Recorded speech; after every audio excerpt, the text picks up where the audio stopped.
This month, we'll be discovering exactly why it is that scientists are busy punching into people's skin if they're on a quest for knowledge about the brain.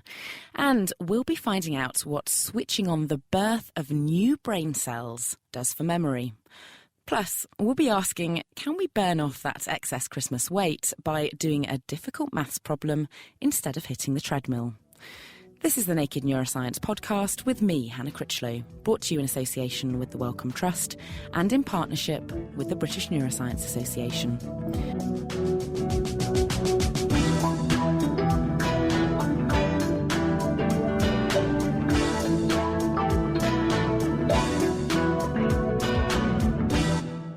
Kickstarting the programme, I went in search of answers about Parkinson's disease. First up, I wanted to get some idea of how many people it affects and how. Yes, hello. Well, I'm James Rowe. I'm a consultant neurologist at Addenbrooke's Hospital, and I work with the Cambridge University on some of the research studies in Parkinson's disease and related disorders. Well, Parkinson's is a fantastically diverse and challenging illness, not just because it affects up to 100,000 people in the UK, but because of the range of problems it can cause. Many people will be familiar with the idea that it causes a tremor and slowness and stiffness, but perhaps not everyone will be aware it causes many other problems, what we call non-motor symptoms. These include sleep problems, these affecting mood, of anxiety and depression, pain even, and many other problems. Even constipation is remarkably common too. So a wide range of symptoms. Many people, even quite early in the illness, have difficulty with thinking flexibly or planning ahead and multitasking in their mind. This is distinct from what can happen later on in the illness, which is that some patients can go on to get a dementia. So two very different sorts of thinking or memory problems, but both very challenging. And do we know much about what's going on in the brain in order to give rise to these very complex and wide-ranging symptoms associated with Parkinson's? Well, it's been known for many years that a key chemical in the brain called dopamine is lacking. The cells that make dopamine appear to die back early in Parkinson's disease.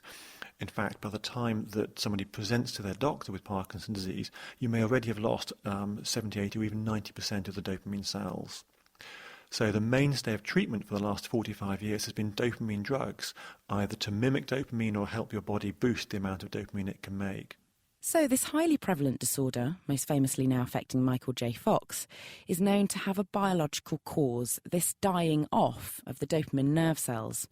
We can treat it by giving patients L-Dopa or similar to replace some of the lacking chemical messenger dopamine and alleviating some of the symptoms. But in the main, this only helps mask the symptoms for a short amount of time. Researchers are hoping to improve available treatments by coming up with clever new techniques to gain a much better understanding of the disorder. I visited Oxford to find out more. My name is Richard Wade-Martins. I'm a lecturer here at the University of Oxford, and I also head the recently formed Oxford Parkinson's Disease Centre. The critical thing that we really don't understand about Parkinson's is, of all the billions of neurons that are present in your brain, why is it those that make dopamine that die off? It's one of the major unanswered questions in the disease, and one of the things we're focusing here in my laboratory. What we're able to do now for the first time is actually make neurons in the laboratory from patients and from controls. Now, how do we do that? You can't drill a hole in somebody's head and take out some neurons to grow the dish. People want to keep hold of their neurons, they're too precious. So what we can do instead is to use new technologies of stem cells. So what we've been able to do in the centre is to take a skin biopsy from an individual, either a Parkinson's patient or a control, take that skin biopsy using a hole punch. It's about the same size as a hole you might punch out in a piece of A4 paper. So you take that skin punch, take that back to the laboratory, chop it up into little bits and let those bits of skin fall down to the bottom of your dish, and you put a growth medium on top of there, sort of liquid that contains all the things that cells need to be happy and grow. And a type of cell called a fibroblast will start to grow out from the skin culture. So after about 2 or 3 weeks, the cells have grown out from your skin sample, and you now have a culture of growing cells from either a patient or a control. What you then do is you can use various genetic tricks, if you like. You can add to these fibroblasts a number of different cellular reprogramming factors, we call them, that are able to turn back the clock, if you like, on these fibroblasts. You're able to genetically persuade the fibroblasts that they're not skin cells anymore, but they're stem cells. And these cells will now grow in your dish as stem cells. They're called induced pluripotent stem cells. They're induced because you've turned them into stem cells, and they're pluripotent. They will go on to become any cell type you like.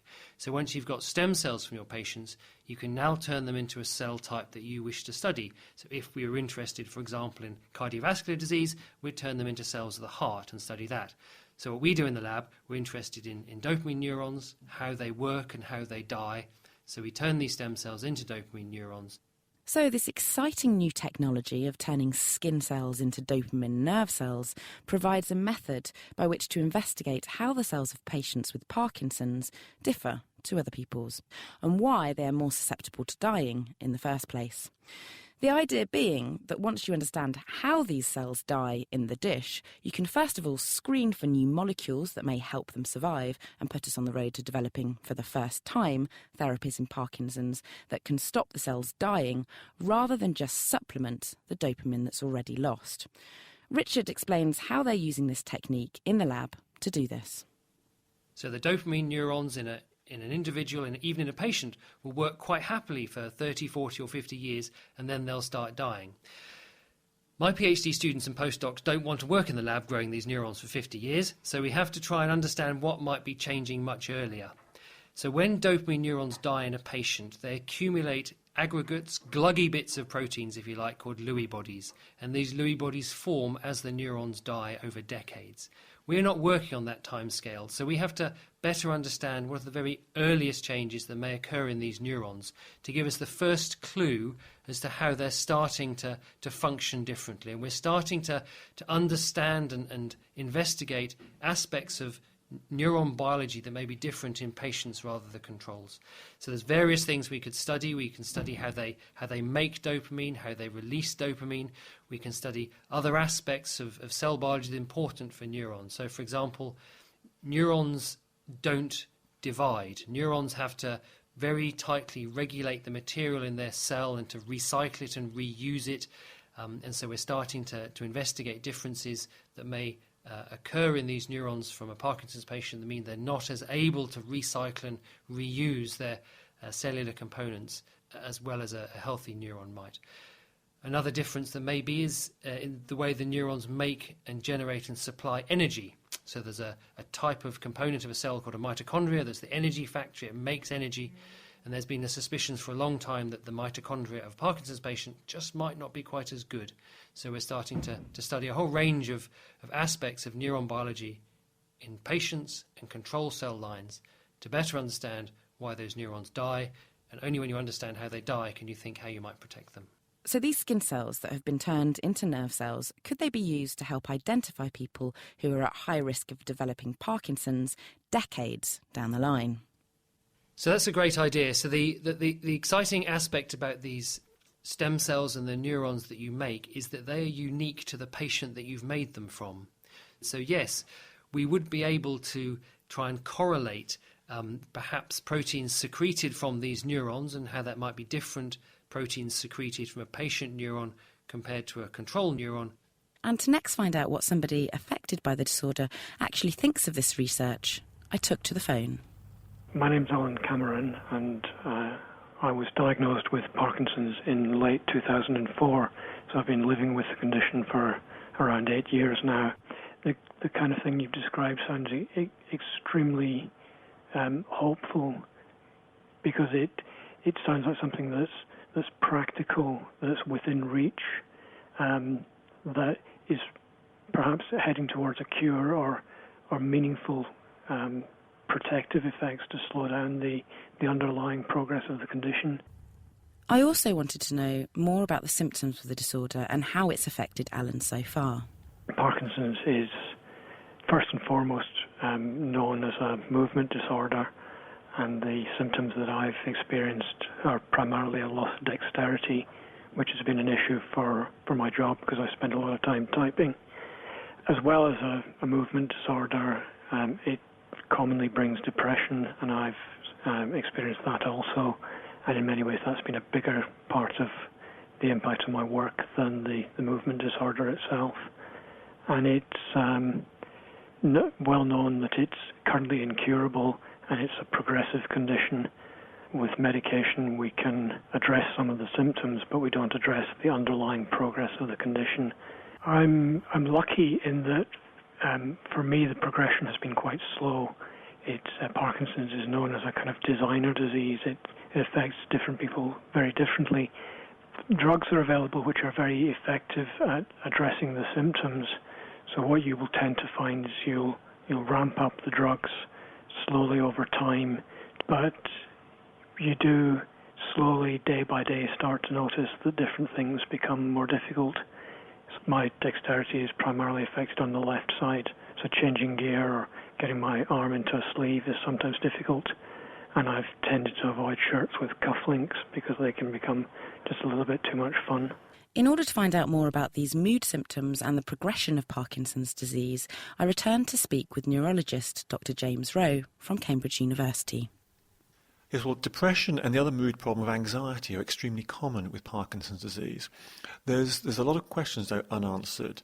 The first is, is it more common than you would expect in people of a similar age? Is the depression a reaction in some people against having what is essentially bad news? Is it a reaction to having a restriction on your lifestyle and your expectations of a happy and active retirement? Or could it be something more, that the illness itself is leading to depression? One of the challenges we face is it's not clear whether the usual approaches to treatment of depression that you might take in younger adults without Parkinson's disease, whether they work as well in patients with Parkinson's disease. And can you tell us a little bit about the research that's going on here in Cambridge in the area of Parkinson's? So that we have a very active research clinic here, recruiting patients really from Cambridgeshire and surrounding counties. And it covers a very diverse range of projects. One of them is to really try and understand what the very first symptoms of Parkinson's disease are and how it first affects the brain, really within months of your symptoms coming on. On that basis, we also want to try and understand what predicts how your Parkinson's disease will evolve. Will you be someone who lives with it, with a nuisance from your Parkinson's disease remaining fully active and independent over 10 or 15 years? Or will you be someone who'll get an early and aggressive dementia, perhaps over the first couple of years? Both of these things can happen. What we don't yet understand is predicting and understanding why one individual takes one route or the other. So a lot of research onto that. That's linked to work on both treating some of the symptoms of Parkinson's disease, and our emphasis is on treating the thinking and memory problems that can come with Parkinson's disease, what we call cognition or enhancing cognition. The other aspect is looking at treatments that might alter the course of the illness itself, fundamentally alter the course of the illness. What's increasingly clear, and the focus for our research, is the other chemicals in the brain that can be affected by Parkinson's disease. So two in particular we focus on, one called serotonin, that people might have heard of in connection with depression and mood or anxiety. The other chemical is noradrenaline, a brain's version of adrenaline, that's also very important for clear thinking and flexibility. Alan has been involved in a number of such studies as a volunteer. I asked him more about the experience. Was it empowering? I think it's recognised as a kind of therapeutic effect of volunteering. It gives you some way of feeling that you can take the fight to the condition rather than just sit and spectate on an inevitable decline. So, how does one go about volunteering for such research studies? I called up the Director of Research and Innovation at the charity Parkinson's UK. My name is Dr. Kieran Breen. There are a number of ways in which this can be done. One of these is by taking part in a clinical trial. This could be, for example, testing out a new drug to see if it's better than an existing drug. Or it could be using some other sort of treatment, such as physiotherapy or other sorts of therapies that don't involve the use of medicines. And another way in which we are encouraging people to get involved is by forming partnership with researchers. When a researcher wants to carry out a trial that will ultimately help people with Parkinson's, it's important that they get the views of the people who have the condition at an early stage. We want to make sure that at the end of the piece of research, that the findings will actually be meaningful for somebody affected by the condition. And in terms of people with Parkinson's volunteering for these different types of studies, how long should they expect to be donating their time for this type of activity? This may involve 1 hour per month. It may involve 1 hour per day. There are many different types of projects and there are many different ways in which people can get involved. And what we want to be able to do is to provide people with a wide variety of different areas of research and different ways in which you can get involved in research, and then you can make a decision as to how or if you want to get involved according to what is required and according to the time that you have available. That was Dr. Kieran Breen from Parkinson's UK. And before that, I spoke with Alan about his condition, in addition to Dr. James Rowe and Dr. Richard Wade-Martin about their research at Cambridge and Oxford universities, respectively. Next, we'll be finding out if it's true that we only use 10% of our brains. But first, it's time to take a look at the top stories from this month. I joined PhD student David Weston from Cambridge University.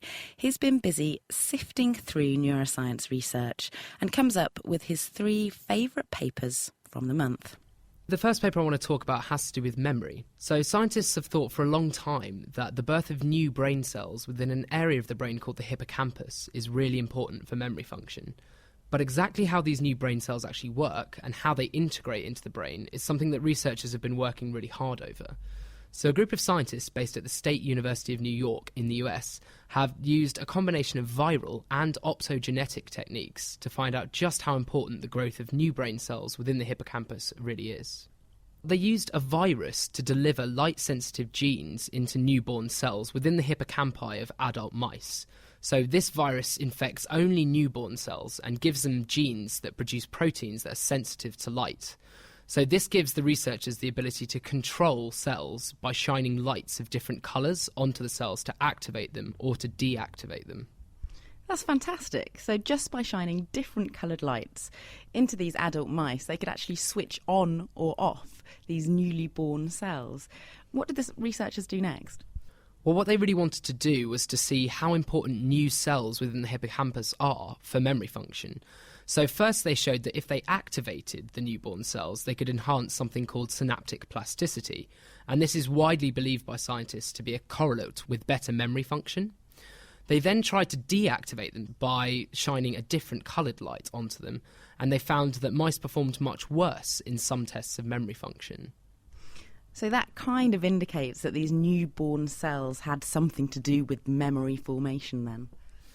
Yeah, it does. But interestingly, the effects of manipulating these newborn cells were only seen when the cells were 4 weeks of age, so not when they were older or when they were younger. So these results hint at the idea that the new cells within the hippocampus are able to exert a memory-enhancing effect, but only at early stages of their development. Wow, so this means that the timing of when the new cells are born could play an important role in memory formation and behaviour. What's your next paper? So the second paper I want to talk about also has something to do with timing, but it's about how much of your life is affected by your time as a fetus. So there's an increasing amount of evidence that suggests that many aspects of your adult health can be traced back to aspects of your fetal environment and, importantly, your birth weight. So your weight at the time of your birth might be linked to things to do with your brain. How did the scientists in the study work that one out? So this group of scientists were working as part of a collaboration between Norway and the USA, and they collected data from 628 adults, adolescents and children, and they measured things like the thickness of their cerebral cortex, the volume of their brain, so the size of it, and also the surface area of the brain using MRI machines. And they found that you can make a correlation between birth weight and the total size of the brain as an adult. So with a higher birth weight, you get a much larger size of the brain in the adult. So at birth, your weight actually influences your brain size further down the line, decades down the line. Is this actually important? Well, low birth weight can influence your likelihood of getting some cognitive disorders like autism, where you're 5 times more likely to get the disease when you're born with a particularly low birth weight. While this study doesn't really say anything about specific links between birth weight and disease, it does show that brain development is heavily influenced by factors surrounding your birth. And what's your final paper? So the final paper this time is about a new drug that could help fight the effects of Alzheimer's disease. And it's a paper from a collaboration between groups in Japan and Canada who have taken an anti-diabetes drug and tested its ability to reverse some of the deleterious effects of the disease. How can a drug designed for diabetes treatment actually help with Alzheimer's? Well, this drug, which is called AC253, was originally part of a drug trial that looked for potential targets for diabetes. And one of these targets is a protein called amylin, which is actually very similar to the amyloid protein that's very important for Alzheimer's disease. So the team had already shown that this drug, AC253, could block the formation of toxic amyloid protein. But in this paper, they showed that treating brain cells with this drug could reverse some of the effects of Alzheimer's disease in vitro. So these experiments were just performed in a Petri dish and, a glass dish. Does it actually translate to what's going on in a human brain? Well, the authors of the paper themselves seemed quite optimistic about the prospect for a drug treatment, and the results are really encouraging because they show a reversal of an effect of a disease. So this might mean that they might be able to use this drug to reverse things like memory loss. That was David Weston from Cambridge University with his favourite papers from the month. Still to come, we'll be answering your neuroscience questions. But first, a little more neuroscience news. Listen up, restoring hearing. Repetitively listening to loud music, getting old, and even certain drugs can cause the hair cells in your inner ear to stop working, which can result in irreversible hearing problems. But Edge and colleagues at the Harvard Medical School have used a drug to trick existing cells in the ear to follow a different path and become new hair cells, resulting in the partial recovery of hearing. This study, published in Neuron, was done in mice, but may pave the way for a new treatment for hearing problems in humans. Next, are brown-eyed people more trustworthy than those with blue eyes?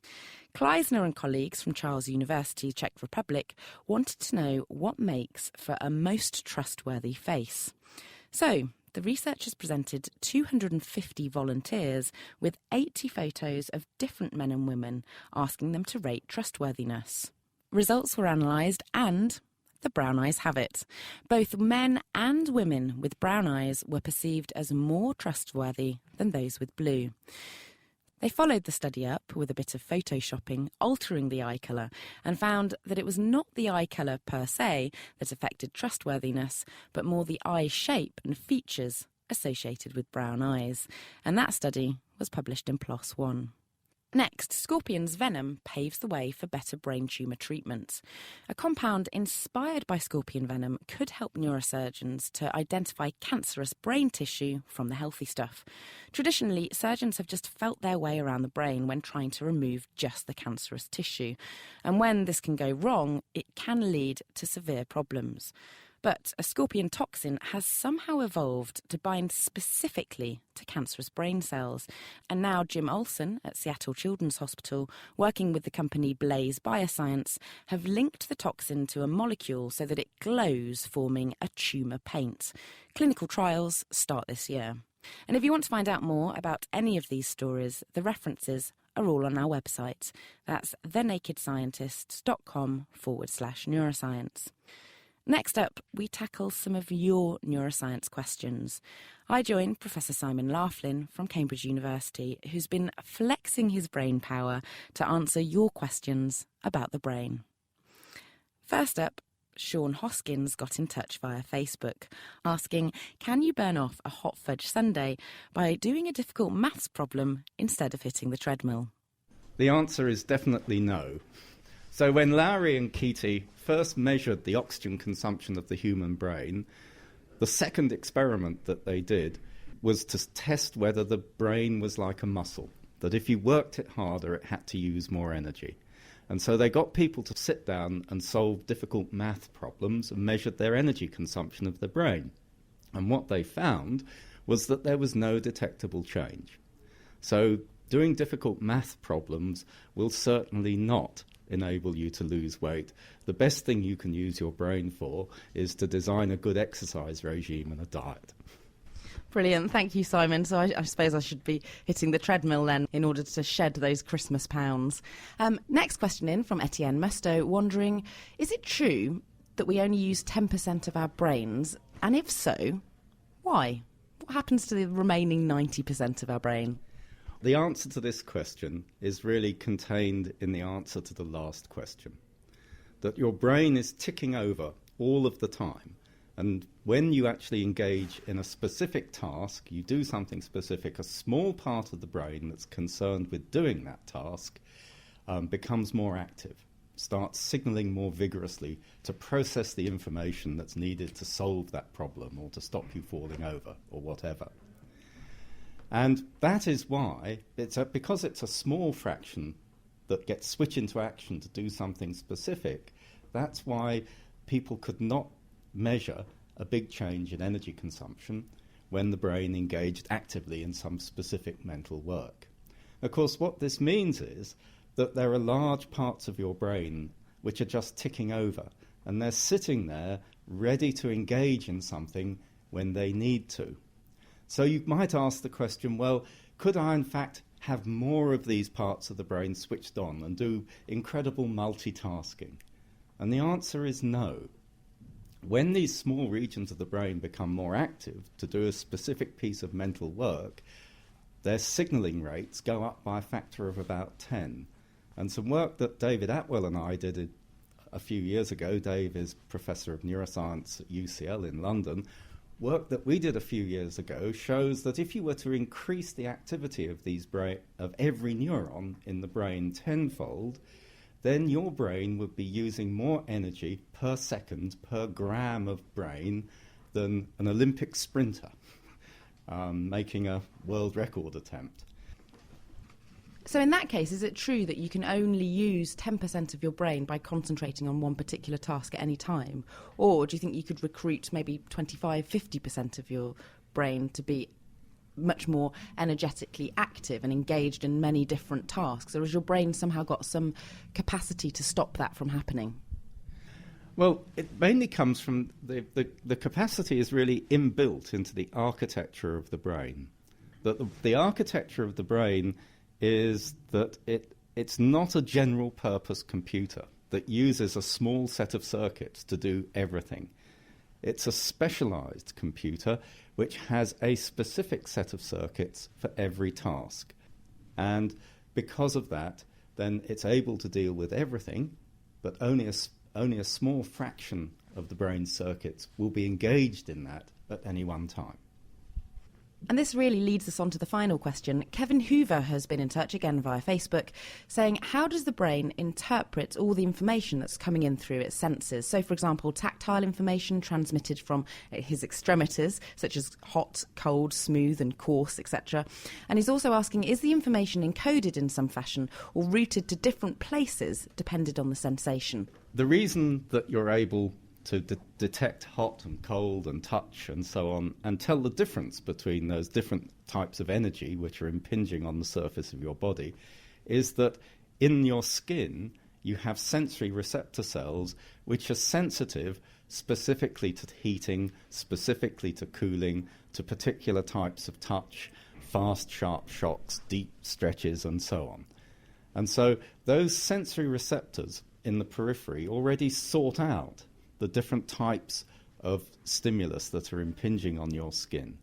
And each one of those sensory receptors sends an axon, a wire, to the brain, and it sends it to a part of the brain that's specifically concerned with hot or cold or with different types of touch.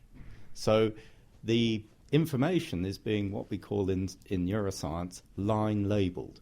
If you're sitting in the brain, you see an electrical signal coming along a particular line, and you know that that line comes from a receptor which only responds when the temperature of the skin goes up, then you know that an increase in the signaling, electrical signals coming in, means that that part of the skin is getting warmer. So how is this information encoded? The answer is that it's encoded by electrical pulses. So they're very brief, rapid, up and down changes of electrical potential that last for 1,000th of a second. Now, it's tempting to say that these are digital, because a digital computer also works by making electrical pulses, which switch from being down, which is 0, to up, which is being 1. But in fact, the brain is not a digital computer. It's not processing information using digital logic. These pulses are coding the strength of the stimuli, how intense they are, by the frequency with which they occur, i.e., how many pulses are there per second. And when the rate of pulses per second goes up, the brain generally interprets this as the intensity of the stimulus becoming stronger. That was Professor Simon Laughlin from Cambridge University, taking on your questions about energy in the brain. And if you've got any burning questions about your brain and the nervous system, just email them to neuroscience@thenakedscientists.com. You can tweet at Naked Neuroscience, or you can post on our Facebook page, and we'll do our best to answer them for you. That's all for now. I'll be back again next month with a Valentine's Love Special. We'll be finding out if love is the drug. We'll be probing romance, discovering the brain rush during courtship, sex, pleasure, monogamy, and we'll be trying to get to the bottom of promiscuity. This Naked Neuroscience podcast has been brought to you in association with the Wellcome Trust and in partnership with the British Neuroscience Association. See you next month to open our minds.